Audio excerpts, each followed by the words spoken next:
Welcome to the Athletics Office Podcast. I'm your host, Brandon Weaver, with my co-host, Coach RC. And today we're jumping into the hot topic of specializing in sports. And I think that's something that we've seen more and more in our coaching careers. Yeah. So, what we looked at was we saw some research that said 27% of kids are specializing, and this is youth through high school, into one sport. And that's a trend that we just continue to see. And so, why are kids specializing? Why do you think, as you talk to kids, if you talk to families, why are they picking one sport, and what is kind of the feedback they've given you?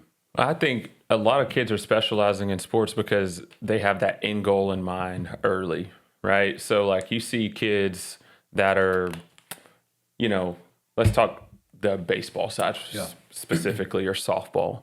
They start specializing when they're 7, 8 years old, going to all these different trainers, going to this stuff. Because with the end goal in mind, I'm like, oh, he's going to go be the next Aaron Judge or Derek Jeter or, and who knows that at that age, right? But they start specializing because I think part of it is like they think they're going to get left behind, right?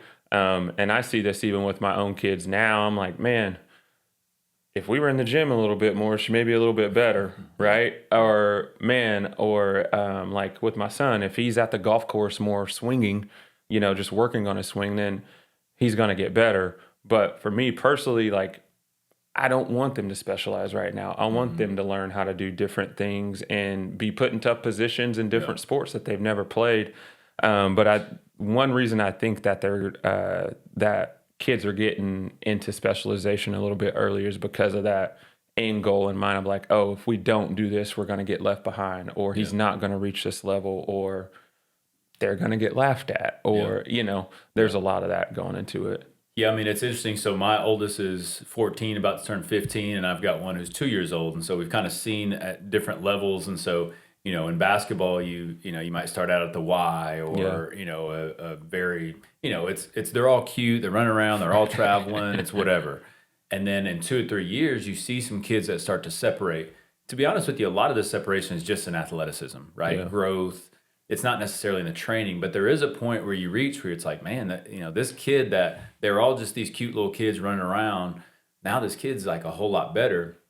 Is that because of just their bodily development and functioning, or is it because of training? We coach our daughter's basketball team. You can tell the difference between a team, like ours, who we're going to play in the winter, might pick up a couple of tournaments here and there, but they're playing, our girls are playing other sports. Yeah. Where, some teams are going year round right now.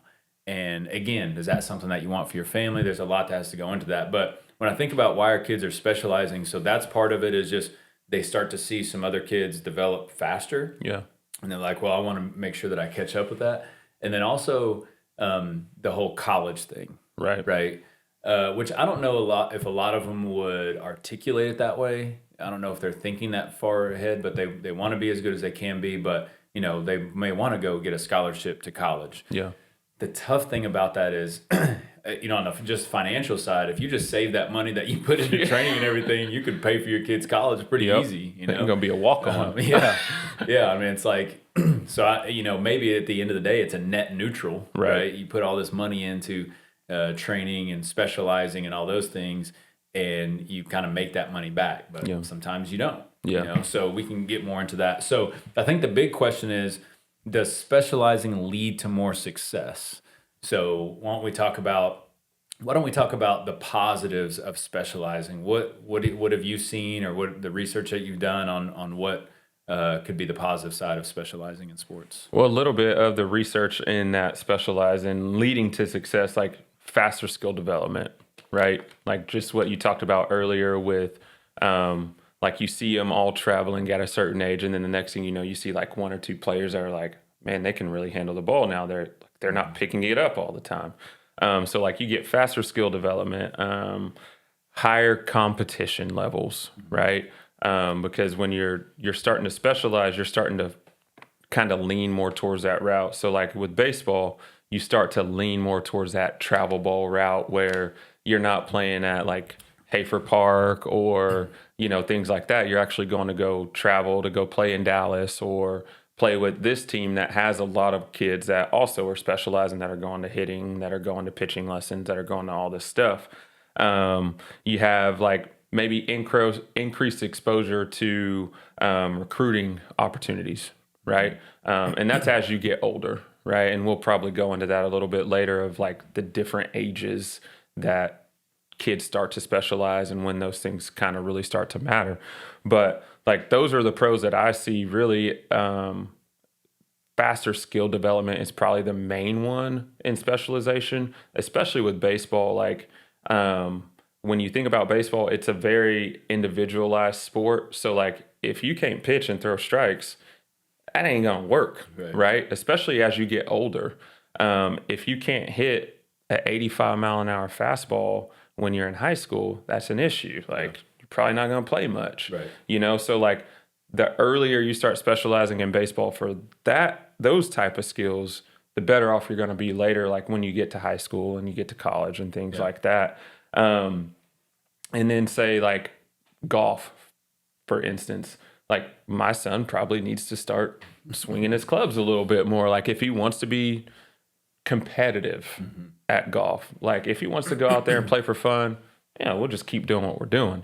But like if he wants to really get good at it, he probably does need to specialize at that at an earlier age than say baseball, right? Because I still believe like if you're athletic, you're athletic. If you got hand-eye coordination, you got hand-eye coordination, and we can do some things and help you get better at baseball, But golf, it's so intricate. Like if you can't putt, if you can't swing and take the slice out or create all those different movements, then it's gonna be hard. So like I think the faster skill development is the biggest thing, is the biggest like pro that I see with specialization. Let me give kind of a hot take on that. And my thoughts is I would almost rank sports as not that you don't need skill for sports, but I think some sports you need more time, more skill within those sports. So like I think golf and tennis are two sports that jump out at me that specializing early, or at least putting a majority of your time into, benefits you more than even basketball. I coach basketball. So those sports, what I've seen is as kids go through middle school and high school, if golf is just something they do during their season, and I know this is a general comment, but that's going to be very difficult to play at a very high level. Whereas in basketball, I could see someone playing football, then going to basketball, and then going to track in the spring and still be successful. I mean, some of our better players have still been able to do those things. I have not seen that in golf and tennis. Normally what I see is if you're a high-level golf or tennis player, you have started early, you have been consistently giving, I would say, more than enough time, maybe not 100% time, but more than enough time. So I would rank those two pretty high up there. I think a couple that come to mind after that is volleyball and soccer. I think getting involved early and then putting time in is something that has really benefited some players. My son's a soccer player. He's in the 8th grade. He's played soccer some growing up. He has not gone the travel ball route. We don't travel all over, United States or even regionally or anything like that. He's a solid soccer player, but he probably lacks some of the skill that some of these guys who have, they put a lot more time in.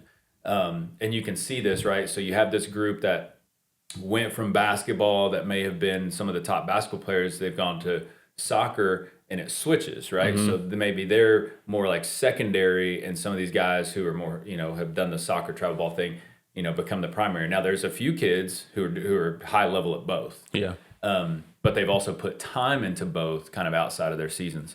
And so I think and then just to continue my thought, so golf and tennis, maybe, soccer and volleyball, I've seen some of those things, like the highest level soccer players. I mean, they're doing club and, the club scene kind of forces them to be almost year round. It's really hard to do multiple things. You really have to commit to it if you're going to try to do multiple things and communicate at a high level, and your parents kind of be able to stand up and say, no, it's really important to us that we're able to do these other sports.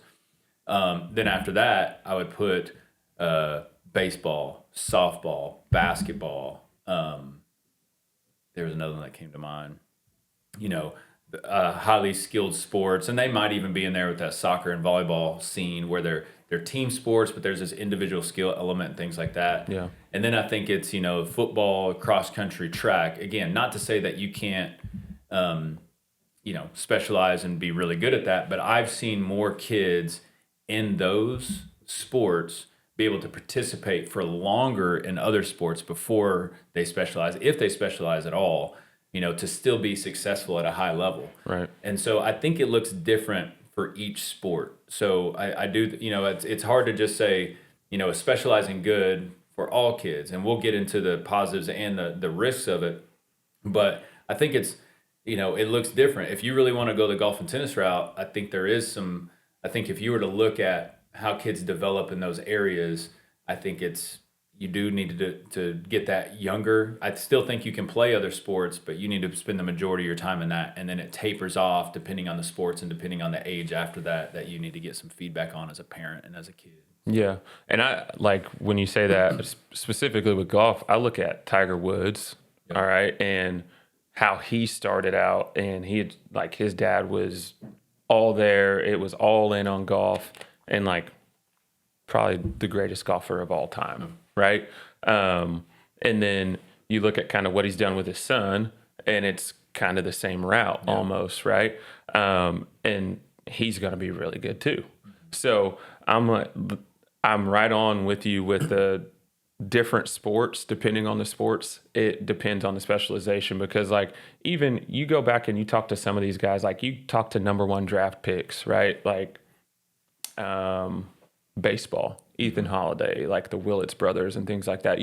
They probably played other sports growing up. They didn't just specialize in one, but it was always I feel like they were always around the environment of baseball. So you start to lean more towards all right, I'm going to take my bat and I'm going to go hit now. And I'm going to do this. And then it slowly starts turning into that's all I'm going to do. Yeah.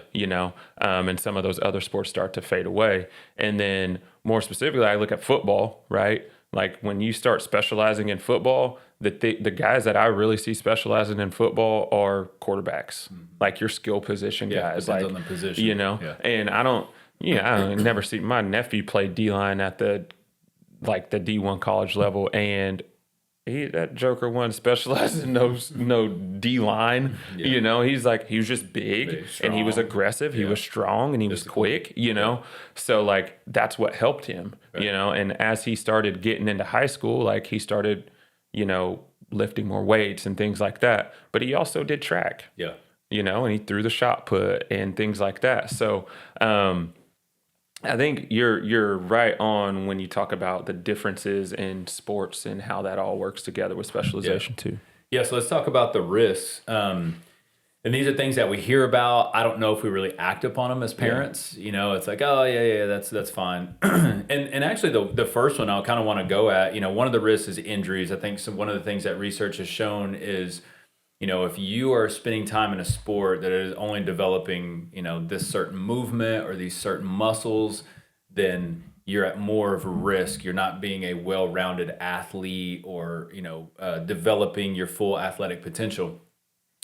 And I do see that and I do agree with that. But, I'll get kids coming into me and be like, look, I don't want to play basketball because I don't want to get hurt. Or let's even take the other side. I don't want to play football because then I'll get hurt for basketball. Yeah. I've had just as many kids hurt in off-season basketball at the time they would have been playing football as I have kids playing football. Probably more so. Yeah. I've probably had more who get an ankle injury in basketball than I don't in football. And we had a very high level player here, Luke Gray, who is playing at ORU right now for basketball. He played football growing up. I can't remember if it was 1 or 2 years he took off in high school, and then he wanted to go back and play. And it was look, you only get this one opportunity, right? And so he went out there and played, and people would constantly be asking me, are you just on pins and needles about him getting hurt out there? I'm like, he could be in the gym getting hurt right now. I'm not going to worry about that. This is something he wants to do. I'm not going to stand in the way of that. And he really enjoyed it, got to play with all his friends. Now he's a more professional basketball player. He's spending all his time on basketball. And if you looked at that time, he probably spent 80% of his time playing, training, working at basketball, and 20% on football. But he was still a great asset to the football team, Yeah. 6'7", 2, whatever. I mean, he's a big old dude. And then he came to basketball, and we still had success there. He's still all-stated. We still won a state championship, all those things. And so, the injury thing, I get the, specializing doesn't bring full development, but I also think kids can get hurt just in any sport when they're participating in it. Even if they're doing baseball, right, and they're with you, you guys start early, Yeah. right? If they're not careful, they could do too much with their arm, right? If they're going to your practice and then going to training and doing all that stuff. Right. And so it can kind of go both ways. So I know there's a risk of injury, but I also think there's a risk of injury specializing and then not specializing and just playing multiple sports and being at risk for that. So Yeah, and I mean specifically with baseball, like I tell those guys all the time, you only got so many throws. Yeah. Right? Like in your career, you only have so many throws. So we have to be really cautious of it, especially when, like, say I have half of my team out during the fall and our catch is super light during the fall because I don't want them to throw that much. Most of them play summer ball. So like they're coming off of summer, school's about to start. We probably start like the second week in August or the third week in August once school starts. And we play catch, but it's very light. Like everything is very light. We shut down for 2 or 3 weeks during the fall.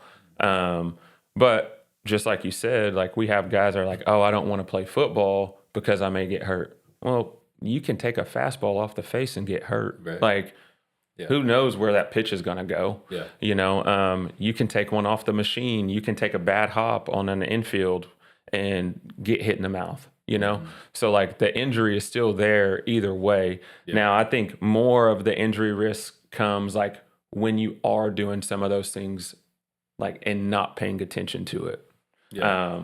So like you are going to go throw with us, then you're going to pitching lessons twice a week, then you're doing this, then you're doing that, and your arm is just constantly in this motion the whole time, right? And then that's going to wear down the ligaments, all that structure.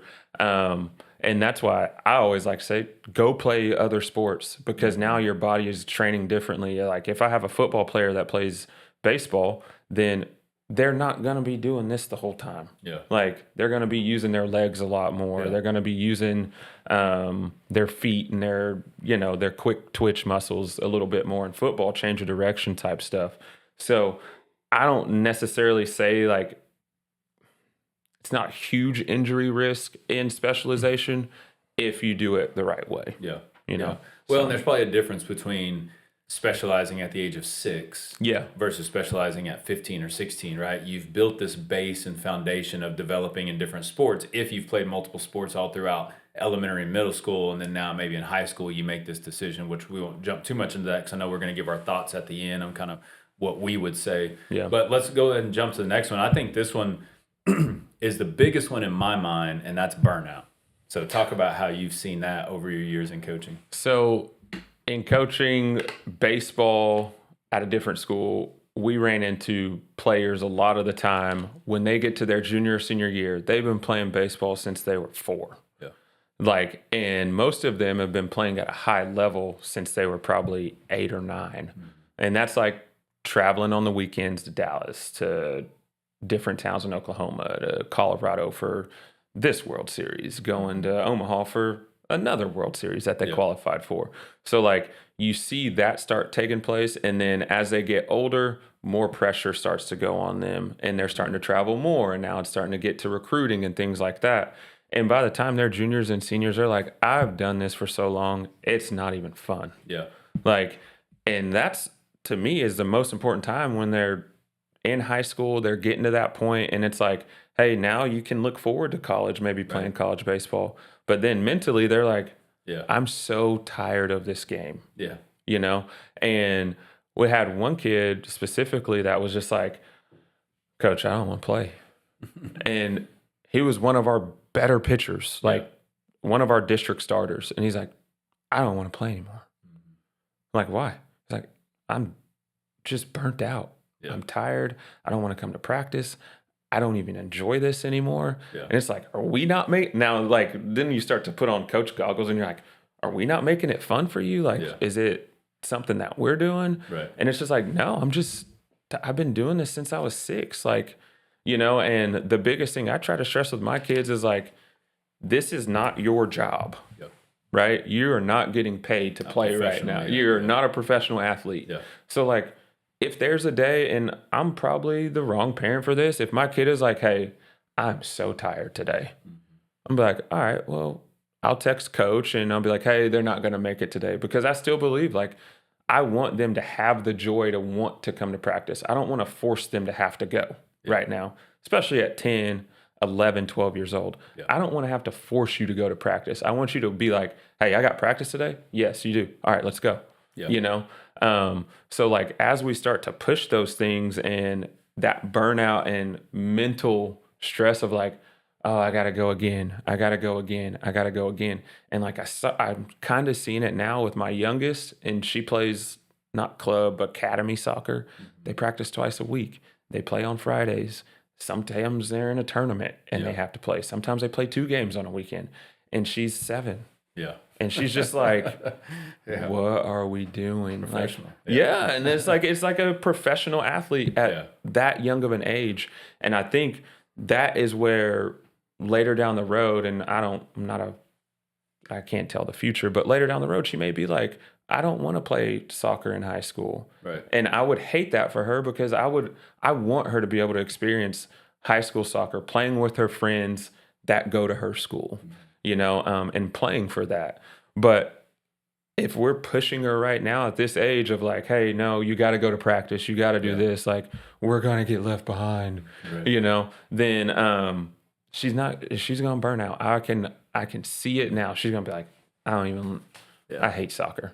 Well, there's a balance there to strike, and I think that's where as parents, and maybe as coaches, but definitely parents, we have to be able to step into that and protect our kids in some ways, right? So burnout is what I've seen the most. I'll have a maybe sophomore, but junior and seniors, where I usually see it, and I was like, man, coach, I'm just so tired of basketball right now. And it's like, this is where we need you. Yeah. You've got to be a leader for our team. It's like, we didn't need you when you were in 6th grade. You didn't need to be going to a tournament every weekend and practices 4 times a week and trainings and all this stuff. It's like, take it easy in those days. Like, I think it's a win for parents if you see your kids still loving the game. Mm-hmm. And I've seen it in a lot of different ways. So like, going back to Luke Gray's example, and I think I've shared this before, but I think it was right before his junior year. He's like, man, I'm just so tired of basketball. And I was like, Luke, like, this is kind of when recruiting picks up and people can kind of start talking to you now. This is, I've scheduled out our summer, and I told him, I remember it was like May, and he told me this, and we had our summer schedule I put out, and I was like, if you'd have told me this, I would have backed things down, all this. And I told him, I was like, don't show up to any of our open gyms. Mm-hmm. Don't worry about lifting this summer. Don't worry about any open gyms. Like, just come to these 2 team camps. And then we had some summer league stuff, and I was like, if you make it to that, great. If not, just text me. And then, but then in July, AAU picks up, and that's a big recruiting time and stuff like that. But we were trying to manage that as best possible to, hey, man, like, sleep in. Yeah.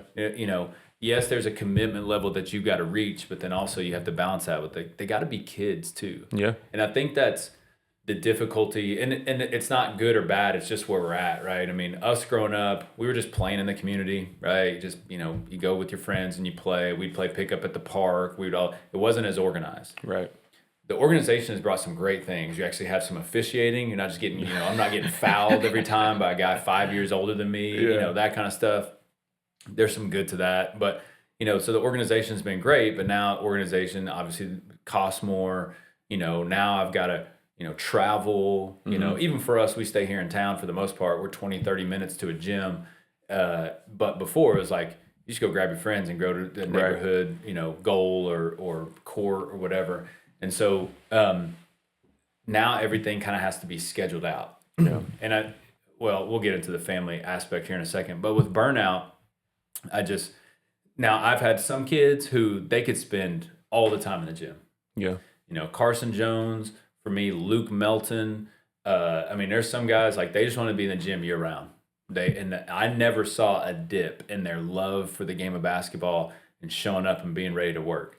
So you have to know your kid, and each kid's different, and then they'll adjust and they'll change. So when they're 4th, 5th, 6th, maybe they do love it. But I think as parents, the more that we can kind of pump the brakes, and a really good coach that had just retired from Dale, he talked about, he had kind of coached his son's group coming up, and he said they would always be like, hey, when are we going to get into another tournament, right? When they were like fourth, fifth, sixth graders. And he was like, okay, we've played in these 2 tournaments. Let's take a couple of weekends off. And he was like, I always wanted them to just want more. I always wanted them just chomping at the bit.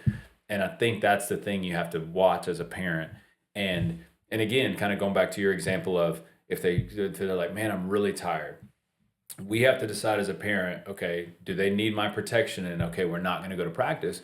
Or do they need me to push them and say, look, we committed to this. Right. This is something that you really need to do. And I just had that conversation with my son actually a little while ago. He's trying to do soccer and track all in the same season here for school. Well, then he tried out for a basketball team. And then, of course, he's got the academic side of it, a club basketball team.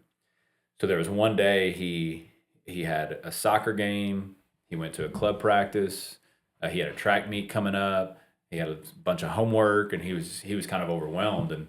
And he said, man, this seems like a lot. And we kind of broke it down. Hey, here's where you can do it. Here's how you can do it. But then also, this is what you committed to. Right. Like, now when we get to next year, you can kind of have a mindset of, am I wanting to take this on? But I think those are the conversations that we need to have. And I probably should have done a better job of having that on the front end. Yeah. Okay, you're going to have a game on Monday, and you're going to have a practice, and then you're going to have a track meet, and then you've got homework on top of that. Is that really what you want to sign up for? Because a lot of times kids will overschedule themselves, especially as they get older. Not even thinking about it. Yeah, and when they're younger, it's more on us, but as they get older. And so, I just think as parents, we really have to watch the burnout, because you want them loving it and playing their best as a junior and senior, not to be the best sixth grader at their school. Like, who cares about that? Who's going to remember that? So let's move on to limited athletic development. We touched on this a little bit just with the skill development. So we'll, you're welcome to share some on that. Let's talk about the time aspect of specializing. And again, it can go both ways, right? You can overschedule doing multiple sports. You can overschedule doing, specializing. But like in baseball, you're playing games, you're going to practices, you're going to pitching coach, maybe hitting coach, all those things. So talk about the time commitment, and also how that interacts with families, families of multiple kids, and what that looks like. What is that? So like with the time commitment, as far as you have a baseball player, that's what I know the best of. All right. So you have a baseball player. So this is we'll say high school kid right now. High school kid, we play 4 days a week, sometimes 5. Then they go to a training lesson, whether that's hitting or pitching, and those are usually 30-minute sessions, right? Some go twice a week. Some go to a hitting and a pitching. So now you got 5 games, right? You got 2 lessons that are 30 minutes apiece.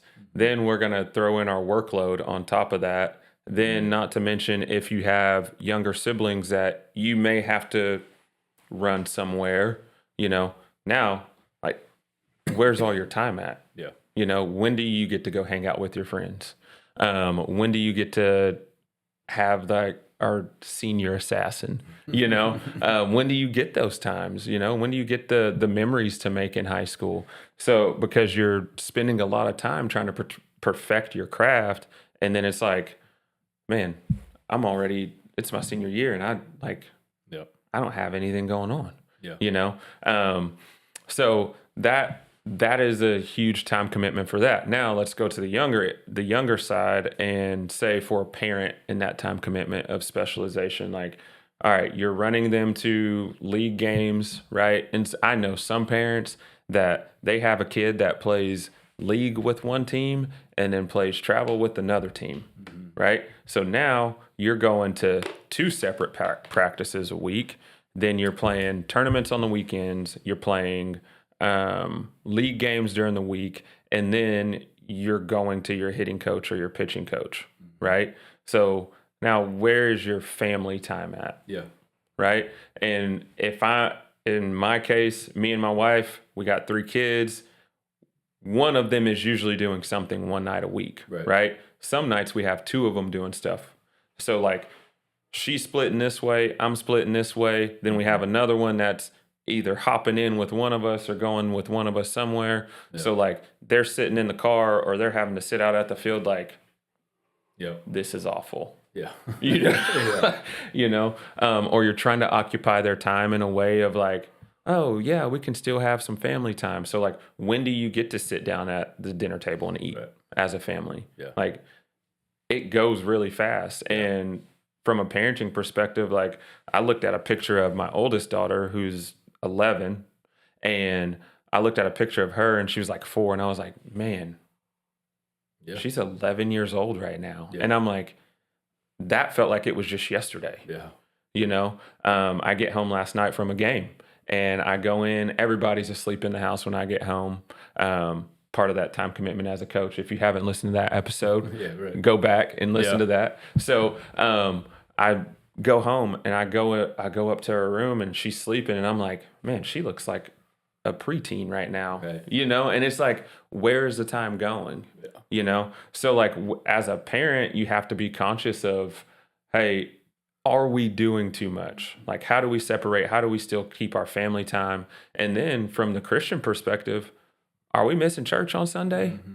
Yeah. Because the more you start to specialize, the more you start to go into these like travel scenes and doing more of the club type stuff, like you're going to miss Sundays. So like how important are those things to you too as a family? And I think that's a huge thing, a huge con, air quotes, for me, you know, is like, all right, we're starting to do all this stuff. I want them to do this because they're wanting to do it. But now we're missing out on family time. They're missing out on sleepovers. They're missing out on friends' birthday parties because we made this commitment to go play. Yeah. You know? So I think those are key time commitment things. Yeah, I think as a parent, you have to just look at, okay, what does like a normal week or a normal week during the spring season or winter or fall kind of look like for us, right? Mm-hmm. So like just my thoughts and feedback is like, really it needs to be no more than 2 nights a week plus a Saturday. You know, if you're in a sport that does a weekend tournament, then you're going to have that. But once you start getting into, there's 5 to 7 nights a week that we're gone and things, I think it really starts to impact your family at a level that's not healthy. And again, I'm not saying people can't do it. I've seen people do that great. And I mean, just to comment on the church thing, you know, I know I'm talking to a lot of baseball dads, they would have a group and they would do Sunday devotionals together, family devotionals and things like that, where they would get together and still have that. And that's powerful. You know, it's one thing I think, you know, when we were growing up, maybe even before our time, like to do something on Sundays was like a no-go. Like that wasn't going to happen. And our society has just kind of accepted that more and more. Yeah. And, you know, sometimes as parents, we have to be able to stand up to that if that's something that's important to our families. You know, right now, you know, so my son has soccer games normally once a week, sometimes twice on like a Monday. Now, thankfully, they're earlier. They're like 5 o'clock, so he's done by 6, and we can still have dinner and everything. But he has practices on Mondays and then Wednesdays after church. And then my 2 daughters, one has a basketball practice and then one has a soccer practice on Thursdays. So it's like, well, for us, Tuesdays and Fridays are definitely the times where we're spending together as a family. Obviously, Sundays, there's really nothing going on. Their games are on Saturdays. And then on Mondays, we make sure we spend time together after his soccer game. Mm-hmm. So we're there. And then so we just have to find these places of where are we going to really prioritize. And then as a dad, I have to show up, and I'm not saying I always do this, but I have to show up my best at those times. Like on that Tuesday night dinner, like I've got to be engaged in that. I can't get home that day and be like, man, I'm just too tired, so leave me alone, all that stuff, right? And then obviously we're athletic directors, so we work a lot of nighttime events and things like that. So how does that mesh with it? But I think that's something that we have to protect, prioritize, edit. I mean, look at, and again, like this is like I'm looking at it right now. This is a very busy season for us. Mm-hmm. Are we going to do this much next year? You know, we're going to have that conversation, right? And what does our summers look like and things like that? I don't want to. This is kind of a bold statement. I don't want to offer my kid on the altar of sports. Yeah. You know, I don't want to offer them up as like, this is my sacrifice so that we can be good in sports. If they're not great in sports, it's okay. It's not the end of the day. Yeah. I want them to have fun with it. I mean, as a matter of fact, our middle one wants to do more tumbling, we haven't done tumbling lessons for her in a while. And so, we need to try to do that, but it's got to work kind of with our schedule. And it may be, okay, not right now. It's too busy, but then we'll pick this up later. But going back to the specializing in the time, again, if you've got one kid, I'm not going to say it's easier, but obviously there's not as many moving parts, right?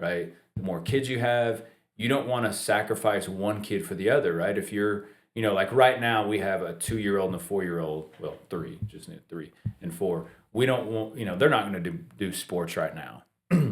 So really we only have 3 playing sports, but we always tell them, like, pick something that you want to do this season. And then, let's see if it works. And we try to work that out now. It'll be really interesting when now it's 4 that's playing sports and working through that schedule. But, if you specialize, some would say it's almost easier on the time commitment, but you don't want to overdo it. You don't want to, now if you're still doing as many nights a week as you would if you were playing multiple sports, I almost think that kind of defeats the purpose. So you can still, put your time in there. Let's talk about the money, which that's something I wrote down, was a lot of money can go into that, into specializing. Again, I don't think it changes between doing multiple sports or not, but you can spend as much as you want on sports, right? That comes to the equipment, baseball bats, golf clubs, right? All that for those sports who have the equipment, and then obviously the training, people will take your money, right? Right. There's always people out there. And I guess my one other comment I want to make about that is we have to be very purposeful with who we put our kids in front of. Yes. Like the one thing that, like if we were to ever leave a club program or something like that, is like if the coach is just acting like a crazy person, if they're not somebody that I want my kid, modeling after, then that's on me to just, we're not going to be in this situation. And on that note, like my son made the team for Aaron Anderson, who played at Edmond Santa Fe. He's got this program, Arsenal. I think he does an incredible job. Faith is woven in there. Like he's incredible, but you have to give a lot of thought to who are the people that I want, not just because of their sports expertise, but character and modeling and all those things. So let's go back to the money. So, there's a lot of pressure on spending money to specialize, so what have you seen in that regard? Like just going back to the equipment piece for baseball, like bats are $300-$400, right? And like I know some people that if this bat don't work, let's get you a different one. It's the bat's fault. The bat. It's the bat. Yeah. Like I knew that bat was too heavy. That's right. Like, so like you think about that. And when I was given lessons, right? So I would charge $30 for a 30-minute lesson. If I did an hour lesson, it was $60, right? So think about going to multiple instructors that week, right? And I know you talked about like putting your kids in front of the people that you want them to be in front of. Like I know people that are going to this guy for hitting, then they go see another guy for hitting, and then they go see this guy for pitching. Like those are 3 different messages that they're getting. Are they all aligned? Yeah. But you talk about that, like the people spend like the amount of money that goes into like training sessions. It's crazy. And we're not saying it's not good, right? It's good, but there's a limit sometimes to that. And that's what I'm saying. For me, I'm probably going to err on the side of like, all right, we're going to take you to this guy. Let's see how you like it. How did you enjoy it? We'll pay the $25 right off, right? How did you enjoy it? Are we going to pay the $25 next week? Yeah. Like, how did he communicate with you? Like, things like that. Well, I think the other thing as a parent is you better be working on your own kid. Right? Right. Why do I have to pay money for you to work on your basketball skill or whatever sport you're talking about? Now, maybe in something like golf, right? And something like tennis, you can't just always do those things by yourself. There's some things maybe you can do, but you may need, more training. But like in basketball, if you ain't going out there and shooting in our driveway or, I'm a basketball coach, we're going to the gym and stuff like that. Like if you're not putting in X amount of time, why in the world am I going to have you trained over here? Right. And that's a balance for parents to learn. Like I talked to Dad the other day and he's like, man, it's like a battle trying to get them to just go outside and shoot. Yeah. But they wonder why they're not getting any better at their craft. Right. And that's not even specializing. They play other sports. Exactly.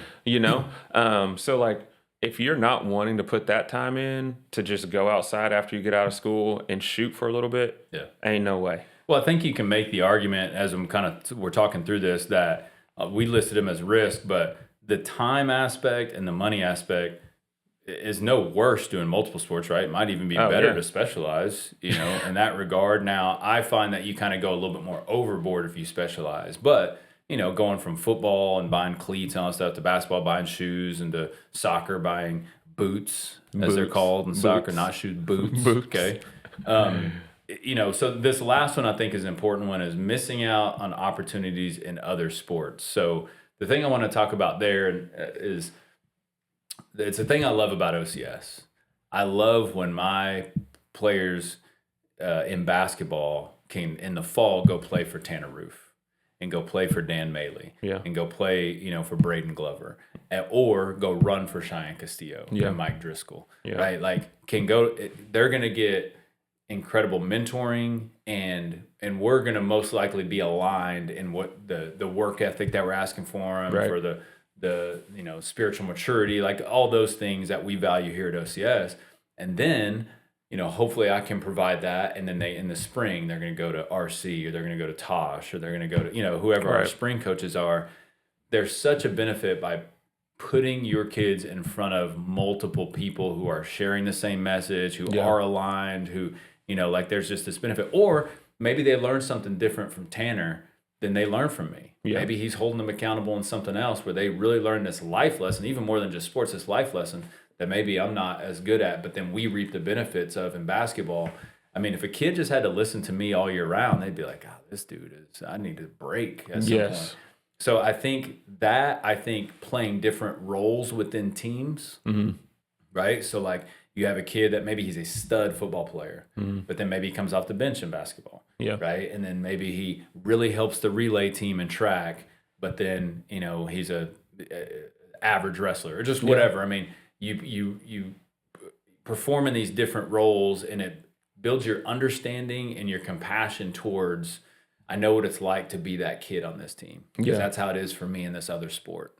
So I think those are kind of two ways that it helps to play multiple sports, and you're missing out on that when you specialize. Right. I agree. I mean, I had a conversation with one of our players the other day that's played football for Tanner, played basketball for you, and now he's playing baseball for me. And I'm like, I know you know how to respond, right? Because you've learned that from Tanner, you've learned it from Weaver, and you've learned it from me for 3 years. Like, so your response right now is not the response that we've taught you.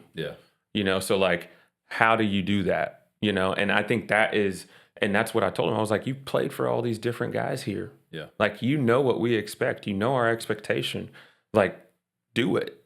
And he's like, you're right.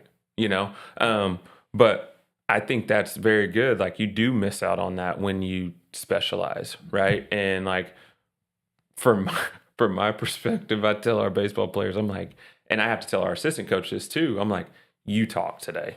Like, they don't need to hear me because like they have heard me enough, so like, even last night, I didn't say anything when we got back on the bus. Like, we won our game. We played well. JV team played well. We won both games. We come back and I'm like, hey, you talk to him. And I'm like, I don't need to talk to him tonight. Like, they've heard me gripe at them for the last week and praise them the last week. Like, they need a break from hearing Coach RC's voice the whole time. And I'm like, not the podcast listeners. No, not y'all. Y'all keep listening. Y'all listen to this silky voice. But the athletes are the ones that are like, they sometimes it's good for them to play those multiple sports so they don't have to hear me all the time, because they're going to hear me enough. And then when you specialize, you only get that coach, right? And we have baseball players that only play baseball. And they hear me, and I can tell when we get to about Christmas time, when it's time for us to start ramping up a little bit more, they're like, I've already heard this from you. Like, why are you telling me this again? Like, because you're not getting it right. Like, that's why, But like, those are the times that I'm like, man, I wish I hadn't had them for a little bit. You know what I mean? So now it's fresh. Like, it's fresh to them. So those are some of the missed opportunities in other sports besides just the like learning how your body moves in different sports and things like that. Well, I think each sport offers different challenges, right? Yeah. So like in football, showing up all throughout the summer and lifting and everything, and then when you're in those 2 days and it's hot outside, and the physicality and learning a playbook, right? I mean, that just challenges you in different ways. Right. In basketball, you're gonna be in that AC, you're gonna be in that air conditioning, but you're gonna be diving on the floor, and you're gonna be having to do certain things in basketball that's a challenge. Wrestling, right, provides its own challenges. I mean, each sport just provides these different challenges that, again, outside of just your athletic development, just your personal development, Right. really helps you. When you get in, as a dad or a mom or a worker later in life, you're going to draw on these experiences of, man, that was a tough thing that I went through in that soccer practice. Yeah. That I can draw from, and each one offers something different. So, let's kind of get to our thoughts. So you're sitting down with a kid and a parent, and you're walking them through, how to think about if they're like, hey, we're thinking about specializing, man, going to, let's just talk specifically baseball for you, and they're 4 years old at this time. Mm-hmm. Walk them through the advice that you would give them, and just with the caveat of every kid's different. Every parent's got to make this decision for themselves, but just overall, what kind of have you seen, and what advice would you give this family? I would say it's about time and balance, right? So like the timing of when you start to specialize. Little Johnny's 4. Let that sucker play all kinds of sports right now, because who knows, when he's 10, he may not like baseball anymore. He may have gotten hit by a couple pitches when they get to kid pitch, and he's like, I don't want this smoke no more. Like, this is not for me. So like, let them try different sports, right? As they start to mature, as their body starts to mature, now we may start to think about specializing, maybe 8th grade, 9th grade, as they start to get there, maybe even 7th, depending on the sport. Like we talked about earlier, depending on the sport, maybe 7th grade, you start taking them to these hitting lessons and starting to fine tune certain things, right? Or taking them to pitching lessons and starting to get them like, all right, we're going to get you to kind of use your body to throw a little bit harder. Mm-hmm. But up until that point, their bodies aren't quite developed well enough to, in my opinion, to specialize, right? They don't know movement patterns. They don't, like, you could tell a guy out here, like, hey, we're going to cut on our left foot and then sprint and then hop on one leg. Some of them can't even skip. Like, the amount of elementary kids that can't really skip that well right now, it's crazy, But, like, learning those things, the time part of it, right? So, like, the timing of when you start a little bit later. Once you get into middle school, you can start kind of doing some of that. From my perspective, I want my middle school baseball players play every sport. Yeah. Right? Play every sport. Because you're going to learn those different movement patterns, and you're going to also be put in different situations. Like, I have baseball players that are really good at baseball, but they ain't very good at basketball, and they have to learn a different role for you. Mm-hmm. Right? Yeah. So, like, I think that's important too. And then as you get to high school, start honing in on that. Now a sport's going to get cut out, and you're probably going to be like, all right, I'm going to really go all in on this thing. I'm going to start putting forth a little bit more money to go take this kid to these lessons. I'm going to put forth a little bit money for him to play on this better team during the summertime that gets him a little bit more exposure, right? But at 4, 5, 6, I wouldn't even say until you get to double digits, like, don't worry about that stuff. Let them play a lot of sports. Like you said, you have your kids pick a sport a season. Yeah. What sport do you want to play? And then let them try all those out, and then start to specialize as you get into that middle school, later middle school, early high school level. Yeah. I think that's important is kids need to try out all of them because they don't know what they're good at. I mean, just because I'm a basketball coach, my kids might like a different sport better or more inclined physically and athletically to be better. What with that arm? So I do think in your elementary years, you pick a different sport each season. So you pick a sport in the fall, pick a sport in the winter, pick a sport in the spring. The summer, I think it depends. I think if you're, earlier in your elementary career, like I know for us, that's a time we love to travel. Obviously got a bunch of high school basketball stuff going on. We've traveled. Now our kids are starting to get up in that age where we have to kind of think about, okay, working our traveling around, some of the commitments that they've made for sports. And they're probably doing more camps and things like that in the summertime if you want to, expose them to different things there.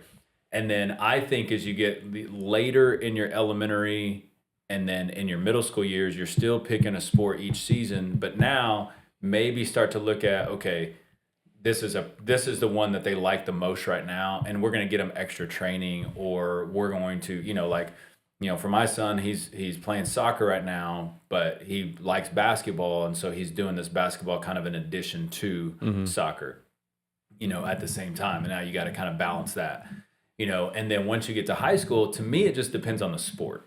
Yeah. Like, I think you can, if you're going to do football, basketball, track, I think you could do that freshman through senior year and be completely fine. Okay. Those coaches may have another thought, but I've seen it done time and time again. Right? Or cross country, basketball, track, right? Or whatever. I think when you get into certain sports, and let's just, when you get into certain sports, like we said, golf and tennis, if you're not specializing at some point in high school in those two, like, you can still be solid. Yeah. Right? Yeah. But you're just not going to be a high level kid, most likely. There's certain sports, and so that you can pair together. And I would have conversations with those coaches. Coach, what does it look like? And hopefully those coaches are not just selfish about, you just need to do my sport, because I've just seen it go the other way. Yeah. My greatest fear is a kid graduating as a senior and be like, man, I would have loved to have played football, basketball, and track, but Weaver talked me into just playing basketball, and I didn't even play as much as I thought I was going to play.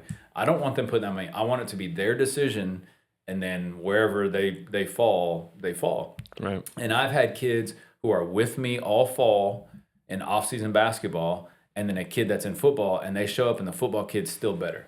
Well, that kid's going to play. Yeah. Because I'm putting the better ones out there for our team. And so, it doesn't just guarantee that, it's going to work out for you if you specialize. So that's kind of the progression that I would look for parents to be able to make, and then just have conversations with your kids throughout, have a conversation with the family, what's best for your family. And I'll just finish with that. We don't want to offer our kids on this altar to this idol of sports because, a kid may get hurt. And at the end of the day, I don't want my kid putting their identity in sports. Yeah, it's much 100%. More than just a sport. And it's much more than just in their academics and what they're doing. And so we want to make sure that we're helping our kids to make healthy decisions, because we are all constantly looking for idols to be able to, and sports can definitely become that. So. Right. I agree. So as we wrap up, remember to like and subscribe down at the bottom. And if you have any questions or comments, or you got any show ideas, remember to send those to theathleticsoffice@gmail.com. Thanks, everybody. Yeah.